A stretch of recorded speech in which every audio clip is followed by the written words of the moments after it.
welkom terug. Dit is tyd om bietjie te gesels oor beleggings en ons verwelkom vir Frikkie van Logrenberg, hoofuitvoerende beampte van IFSA, 'n gemagtigde finansiële diensteverskaffer FSP. 4337 is die nommer wat jy so lank kan onthou. Goeiemôre Frikkie. Môre so aan môre Jen, hoe gaan dit met julle vanmôre? Baie lekker, dankie. Die naweek is op ons. Is immers donderdag. Ja. En die kersliggies is ook op ons. Ja, ons nee, is opgewonde. Dis seker tyd, ja. Dis seker tyd, ja. Ons moet begin glinster. I can see the lights. Frikkie, die G20 is iets waaroor almal gesels nou, is op almal se lippe. Wat glo julle kan die beraad vir beleggers inhou? So as ons nou gaan kyk wat dis 75 of amper 80% van die wêreld se handel vennote wat almal nou basies bymekaar kom en met die vergrootglas op Afrika in Suid-Afrika. So die hoop is dat die gesprekke gaan lei van hoe om Suid-Afrika en verder Afrika uit te brei deur samewerkingsooreenkomste met handel, bietjie industrialisasie waar die gesprekke gaan om nie net rou materiale uit te voer nie, maar om produkte te maak en dit hierso vanaf te kan verkoop basies. Staatsskuld is altyd 'n groot punt wat almal altyd mee gesels. Maar natuurlik die groen energie sektor om seker te maak dat daar genoeg investering in daai punt gaan in Afrika. So uit 'n korttermyn oogpunt tyd gaan ons nou sien dat ja, daar is nou 'n bietjie meer toerisme, daar is meer mense wat Suid-Afrika toe kom. So die hotelle is bietjie vol, restaurante is bietjie vol ensovoorts. En natuurlik is daar ewe skielik 'n begroting om baie mooi netjies te maak en daar's klippietjies wat geverf is en dit is net te wonderlik. So daar is 'n korttermyn, die langertermyn uitvoering uit 'n beleggingsoogpunt uit is glo ons dat met hierdie nuwe uitkyk of hierdie vergrootglas wat op Suid-Afrika is, behoort dit vir ons bietjie beleggings en kapitaal in die land in te bring vir investering en dit sal dan die ekonomie hopelik dryf. Nou Frikkie, nes die staat hulle begroting moet bestuur, met ons ook ons begrotingsbestuur. Wat kan ons gebruik om welvaart te skep en te bou? So Jen, welvaart is 'n baie interessante ding. Jy moet in besigheid wees om welvaart te skep.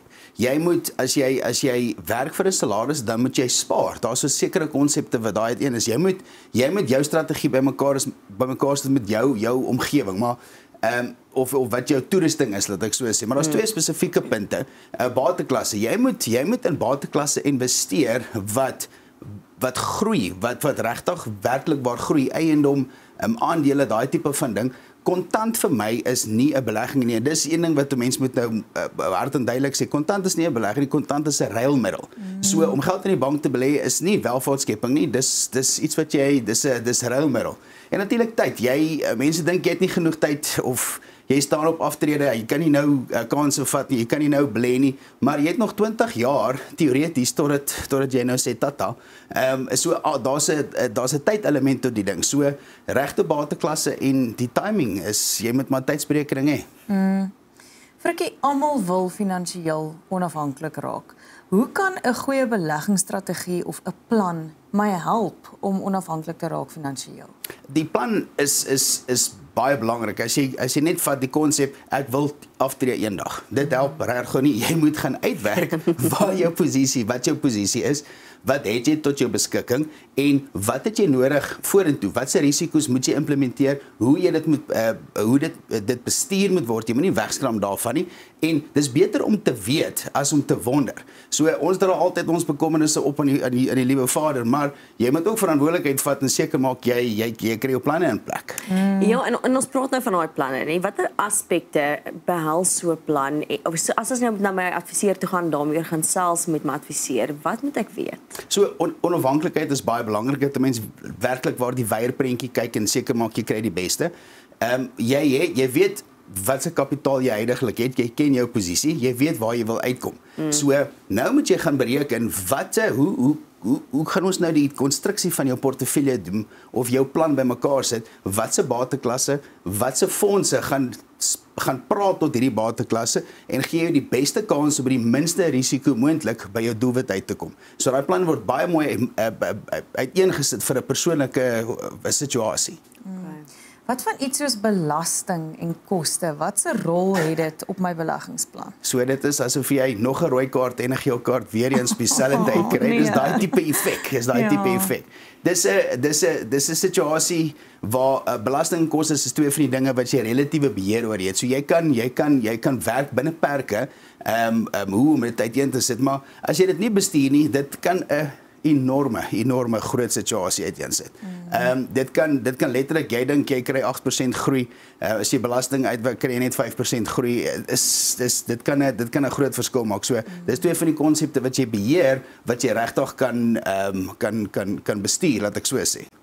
Frikkie, hierdie tyd van die jaar dink ons almal klaar aan vakansie. Ons ry al die see, dink al aan al die roomys wat ons gaan eet of wat ook al dit is. Ons almal raak so 'n bietjie ontspanne, maar juis hierdie tyd is dit gewoonlik belangrik om ons finansiële situasie, planne agter mekaar te sit. Hoekom is dit belangrik om nou jou finansiële planne te hersien?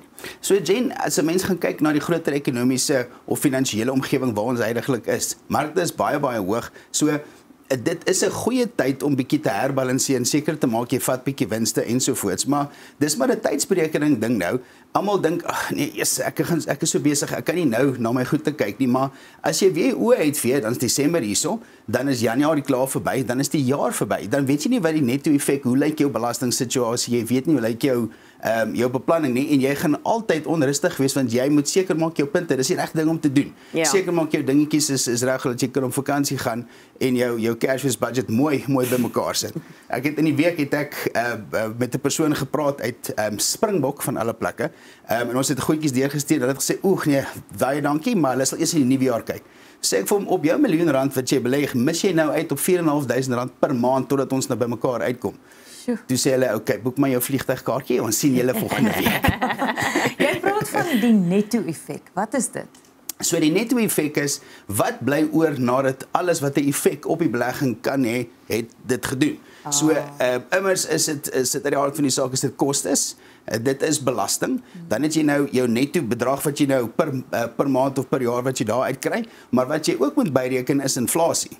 So as daai netto groei nie inflasie klop nie, dan boer jy letterlik agteruit. So 'n mens met daai berekening in perspektief neem om te sê dis nie net jou rand en sent of jou koers wat jy nou moet kyk nie, bring inflasie in berekening, dan het jy 'n werklike prentjie.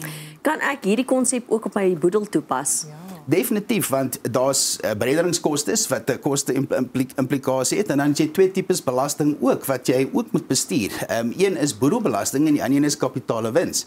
So as jy daai sommetjie nie gemaak het nie, weet jy nie wat jou impak is nie, en jy het nie idee hoe om daai goede te bestuur nie. So dis beter gaan kyk na jou situasie, kyk dat die testament reg is.